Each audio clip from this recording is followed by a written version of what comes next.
डेढ़ मिल गए। रिया बाहें फैलाकर हवाई जहाज की तरह रोहित को चिपक गई। रोहित हैरान हो गया था। हमेशा चुपचाप रहने वाले आर्यन को आज हो क्या गया था। इस बच्चे में चेहरे के सिवा कोई गुण नहीं था जो आर्यन से मेल खाता हो। रोहित ने आर्यन को दोनों हाथ से पकड़ा, उसके शरीर का टेम्परेचर चेक किया, बहुत बेचैन होकर पूछने लगा, बेटा तुम ठीक तो हो न? क्या हुआ है तुम्हें? रिया ने रोहित को एक हाई फाइव देकर कहा, आज तो मैं कुछ ज्यादा ही ठीक हूं। रोहित आर्यन को लेकर एक्स्ट्रा पोसेसिव था, मगर आज उसका डरना सही भी था। उसे लगा कहीं आर्यन किसी मानसिक बीमारी का शिकार तो नहीं हुआ। वो फिलहाल ऐसा कुछ नहीं करना चाहता था जिससे आर्यन पर कोई स्ट्रेस हो। रोहित ने रिया को थोड़ा नरमी से कहा, चलो बेटा अंदर चले, तुम्हारे खाने का वक्त हो गया है, भूख लगी होगी। रिया ने पेट पर हाथ घूमते हुए कहा, हाँ भूख तो जोरों की लगी है।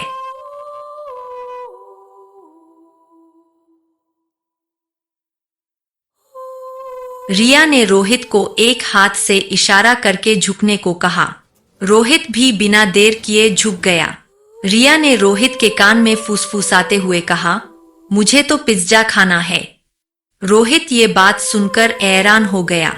आज तक कभी आर्यन ने सामने से कोई चीज डिमांड नहीं की थी, फिर आज अचानक पिज्जा की डिमांड। रोहित आर्यन को ऐसी कंडीशन में उसे किसी चीज के लिए मना करके उसकी मानसिक स्थिति और बिगाड़ना नहीं चाहता था। उसने फोन निकालकर होटल के शेफ को कॉल लगाया और बोला, हमारी होटल का बेस्ट पिज्जा तैयार करो, हम नीचे आ रहे हैं।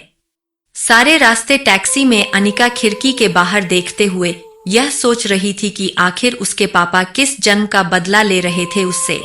क्यों उन्होंने अनिका से उसका बेटा छीना?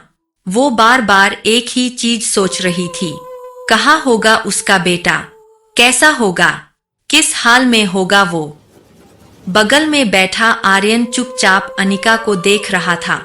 आर्यन चाहता था अगर ये कोई सपना है तो बस ये सपना कभी न टूटे। रेस्टोरेंट पहुंचने के बाद अनिका को ये रियलाइज हुआ कि रिया न तो गेम खेल रही थी न तो कुछ बोल रही थी। वो बस अनिका को देखे जा रही थी। होटल के टेबल पर बैठकर आर्यन ने नैपकिन उठाकर गोद में सजाया। एक नैपकिन अपनी टी शर्ट की कॉलर से लगा ली। अनिका रिया की टेबल मैनर्स देखकर खुश हो गई। उसने रिया को आंखों से इशारा करके और धीमी आवाज में ताली बजाकर उसकी तारीफ की। अचानक अनिका की नजर रिया की आंखों पर पड़ी।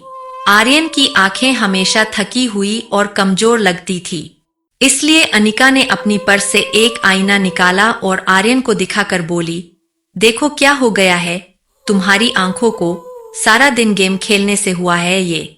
Y don't you listen to your mom? Aryan ने ये सुनते ही मुस्कुरा कर अनिका से पूछा, mom I will listen to you. हमेशा बिंदास रहने वाली रिया को इतना शांत देखकर अनिका को उसकी चिंता हुई। अनिका अपनी चेयर से उठकर आर्यन के बगल में बैठ जाती है, फिर उसके माथे को चूमकर पूछा, इज एवरीथिंग ऑल राइट? मासूम आर्यन ने हाँ में सर हिलाया।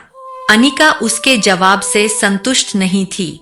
उसे पता था कोई तो बात है जो हमेशा मस्ती में रहने वाली रिया आज इतनी शांत थी। अनिका ने आर्यन के सर पर हाथ फिरते कहा, अगर ठीक हो तो ये तुम्हारी आंखों को क्या हुआ है और इतनी शांति से क्यों बैठे हो आज? आर्यन ने अनिका का हाथ पकड़ कर कहा, आई एम फाइन, इनफैक्ट आज मैं बहुत खुश हूं मॉम। आर्यन यह कहकर थोड़ा डर जाता है। वो चुपचाप टेबल पर रखी प्लेट की तरफ देखने लगा और फिर खाली प्लेट पर चम्मच घुमाते हुए आर्यन ने पूछा, can I call you mom? Anika ने सोचा कि रिया आज तक उसे मम्मा बुलाती थी, अब मॉम बुलाना चाहती है।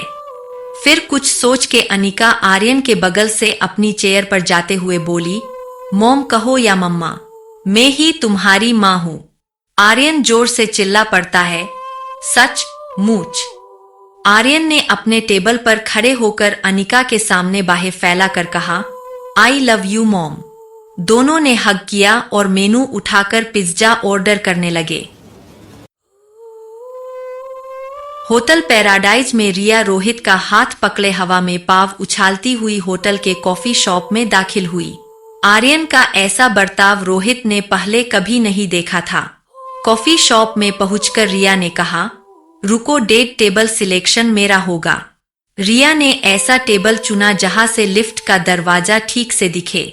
उसे अपने दोस्त को पहचानना था जो ब्लैक जीन्स और ब्लैक टी शर्ट पहने लिफ्ट से निकलेगा।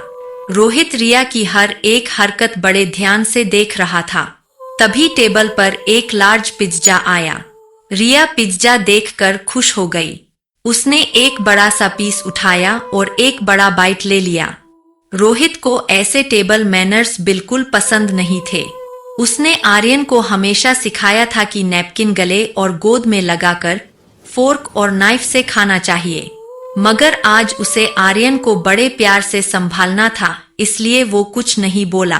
रिया मुंह में पिज्जा का बड़ा टुकड़ा होने के बावजूद बोलने लगी, मम्मा ने आपको कैसे ढूंढा? रिया की बातें सुनकर रोहित का टेंशन बढ़ने लगा। रोहित कुछ बोल पाए उसे पहले रिया खुद ही आगे बोल पड़ी, चलिए ये बताइए कहाँ थे आप अब तक? ये सब सुनकर रोहित स्तब्ध था और सोचे जा रहा था कि उसके बेटे को आखिर हो क्या गया है। वो क्यों ऐसी अजीब अजीब बात कर रहा है? ना चाहते हुए भी धीरे धीरे उसे सनी की बात सच लग रही थी। कहीं उस अनिका ने आर्यन पर जादू तो नहीं किया? मारवा ग्रुप की 22 कंपनीज स्टॉक एक्सचेंज में लिस्टेड थी। मनाली में इंटरनेशनल लेवल की एक आधुनिक मल्टी स्पेशलिटी हॉस्पिटल थी। इतना बड़ा एम्पायर होने के बावजूद रोहित को अपनी पूरी लाइफ एक सेकंड में फीकी लगने लगी थी। सब कुछ फिजूल लगने लगा था। उसने तय कर लिया चाहे कुछ भी हो जाए वो आर्यन को अनिका के चंगुल से बचा कर रहेगा। रोहित हाथ की मुट्ठी बनाए मुंह को लगाकर कुछ सोच रहा था। रिया अब पिज्जा पर से अपने फेवरेट टॉपिंग्स चुन चुन कर हाथ से निकाल कर खाने लगी। तभी उसका ध्यान सामने बैठे रोहित के मसल्स पर गया। रेगुलर एक्सरसाइज की वजह से रोहित का शरीर फिट था। फ्लैट एब्स, टोन्ड मसल्स उसके टुक्सेडो शर्ट से भी साफ नजर आ रहे थे। रिया ने रोहित के बाइसेप्स देखे और अपने छोटे छोटे हाथों से उसे दबाकर कहा, वाओ, मैंने सोचा था उससे काफी ज्यादा हैंडसम और स्ट्रोंग हो आप मुझे एक हाथ में पकड़कर राउंड घुमाना, बड़ा मजा आएगा। आर्यन की कमजोर मनस्थिति समझते हुए रोहित के पास उसकी बातें मानने के अलावा और कोई चारा नहीं था। वो आर्यन को समझाते हुए कहने लगा, देखो बेटा, मैं तुम्हारी सारी बातें मानूंगा, तुम्हारे जी में आए वो करो, बस मेरी एक बात मान लो। देखो तुम उस शातिर औरत जो 2402 रूम में रहती है, उसकी बात मत सुनो। रिया ने हाथ में उठाया हुआ टॉपिंग का एक बड़ा टुकड़ा जमीन पर फेंक दिया। वो रोहित की इस बात पर नाराज होकर बोली, आप ऐसे वर्ड्स कैसे यूज कर सकते हो? Don't forget, she is my mamma. इतना सुनते ही रोहित हैरान रह गया। उसने पूरा मन बना लिया कि सबसे बड़े साइकोलॉजिस्ट से वो आर्यन का इलाज करवाएगा और अनिका पर केस करेगा। गुस्सा हुई रिया ने टेबल से उठकर रोहित से कहा, मुझे लगता है हमें अब जाना चाहिए।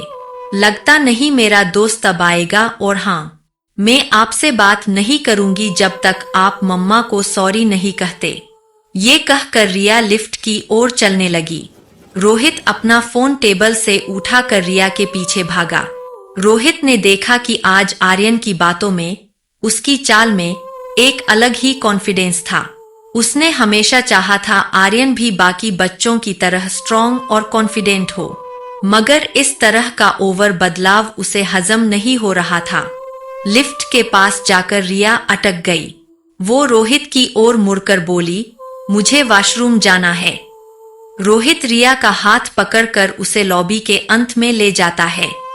रोहित जैसे ही उसे अंदर ले जाने लगा, रिया ने उसे रोक लिया। वेट, आप अंदर नहीं आ सकते, डोंट यू नो दैट? ऐसा कहकर रिया लेडीज वॉशरूम में चली गई। यह देखकर रोहित का सर मानो घूमने लगा। वो सोच रहा था कि भले ही आर्यन सिर्फ 6 साल का था, उसे इतनी समझ तो थी कि उसे कौन से वॉशरूम में जाना चाहिए। लेकिन वो ये नहीं जानता था कि जिसे वो आर्यन समझ रहा था वो दरअसल रिया थी। मगर उसे आर्यन समझकर, उसके बदले बर्ताव को देखकर रोहित के टेंशन के मारे के पसीने छूट रहे थे। रोहित ने वही खड़े खड़े डीआर अग्रवाल को फोन लगाया। डीआर अग्रवाल मारवाज की मल्टी स्पेशलिटी हॉस्पिटल के डीन थे। डीआर ने तुरंत ही रोहित का फोन उठा लिया। Hello Rohit, how are you? Marwa परिवार की छोटी से छोटी बात अखबार की सुर्खी बन जाती थी। यहाँ बात हो रही थी खानदान के इकलौते वारिस के मेंटल हेल्थ की। इसलिए रोहित ने लॉबी में एक बार इधर उधर देखा कि कहीं कोई उसकी बात तो नहीं सुन रहा, और फिर रोहित ने थोड़े दूर जाकर डॉक्टर से कहा, Dr Agarwal, I think Aryan needs immediate psychological attention. वो होटल की किसी गेस्ट को अपनी मां समझने लगा है, और वो। रोहित कहते कहते रुक गया, और फिर उसने कुछ सोचकर आगे कहा, I think we need to hire the best counsellor for him. Dr Agarwal ने पूरी बात शांति से सुनने के बाद कहा, रिलैक्स रोहित, पैनिक होने की जरूरत नहीं है। It's normal.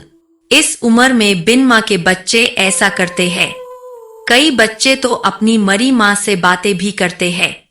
ये एक फेस है, वो शायद अपने आप बाहर आ जाए। फिर भी सिम्पटम्स लॉन्ग लास्टिंग लगे तो मुझे कहना, I will appoint the best child psychologist. Don't worry. Dr Agarwal इतना कहकर फोन काट देते हैं। रोहित डीआर से बात करते करते होटल लॉबी रिसेप्शन तक आ गया था। ठीक उसी वक्त अनिका आर्यन को लेकर मेन एंट्रेंस से आई। रोहित का मुंह रिसेप्शन की ओर था और पीठ एंट्रेंस की तरफ। आर्यन ने पीछे से पापा को पहचान लिया। उसे पता था कि अगर पापा ने आर्यन को उसे किसी अजनबी के साथ बाहर से आते देख लिया तो उसकी खैर नहीं।